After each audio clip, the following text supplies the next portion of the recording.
Why are kidneys kosher for Sfardim during Pesach, but not for Ashkenazim? How can a food be kosher for one group of people, but not for another? This is really a question for a rebbe. It's a halachic question. It's not a theological question, and this is not my field. But it's not true. If it's kosher for Sfardim, it's kosher for Ashkenazim. If it's not kosher for Ashkenazim, it's not kosher for Sfardim. The point is that there are certain takonis that the Chachamim made, that the rabbis made, in the category of asus yagla Torah, to make a fence around the Torah. And some of these fences were adopted by certain communities, and other of those fences were not adopted by certain communities. Eating rice and Pesach is one of innumerable examples. How about eating grasshoppers, insects? The Ashkenazim don't eat insects, Sfardim do eat insects. Insects are kosher. It says in the Chumash that they're kosher. And yet Ashkenazim don't eat them, and Sfardim do.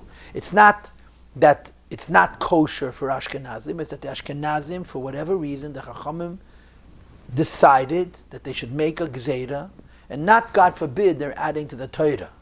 In the parameters of asus yoga Torah, make a fence around the Torah to perturb, what does it say? The dorem syagla precious. When you make a fence, you preserve the ikir, the core, the true deraisa, more completely, and therefore there are things which Ashkenazim prohibit and Sfardim permit. Another example would be matzah. We make matzahs paper thin, hard like cardboard. Matzahs can be a tefach thick. Matzahs can be chewy. Matzah can be pita. And yet you would never see an Ashkenazi eating a matzah like that, and Sfardim do. It's not chas v'sholom that it's not kosher for an Ashkenazi. It's that we take on certain chumras that the Sfardim did not adapt. But if something is not allowed, it's not allowed for anybody. And something is permitted, it's permitted for everybody. The point is that when you belong to a certain community, and your community adopted a certain chumrah, you really cannot opt out. Because the Chachamim have a koyach, the rabbis have a power. Chachamim asu chizuk devreim yesem edivrei Torah. God Almighty gave an authority to the rabbis. Certainly the rabbis of the Shas, of the Gemara, but even medieval rabbis of the Rishonim, that when they made certain gezeiras, they become binding, and they become binding in such a way that you don't have you don't have to pick. You don't get to decide, I want to do it, I don't want to do it. Once Ashkenazim took upon themselves not to eat rice on Pesach, for example, it's not allowed to eat rice on Pesach. But it doesn't, and you can't, if you're an Ashkenazi Jew and you eat rice on Pesach, it's a very, very big aveda. You're not chayiv kodesh, you didn't eat chametz, but it's a very, very serious offense, because the power of the rabbis is binding on all of us.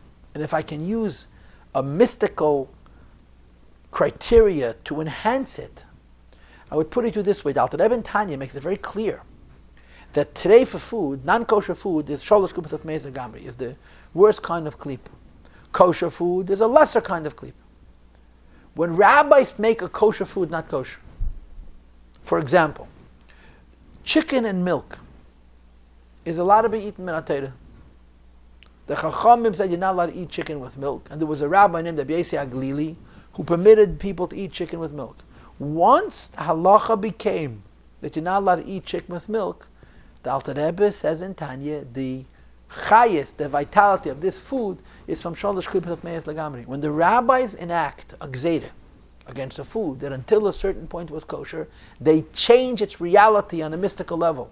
Before they made that gzeira, it was living from klipas nega, and after they made that gzeira, it's living from sholosh klipas atmeis lagamri. It's metamad and nefesh and so forth. Now, of course, your next question is going to be: so does that mean that rice and Pesach is klipas nega for Sfardim and sholosh klipas atmeis for Ashkenazim? This is a very complicated question, because you can even ask the same question about chametz and Pesach, because it's a davar sheyesh lematidin. If after Pesach bread becomes klipas nega, so is the sholosh klipas atmeis lagamri on Pesach itself?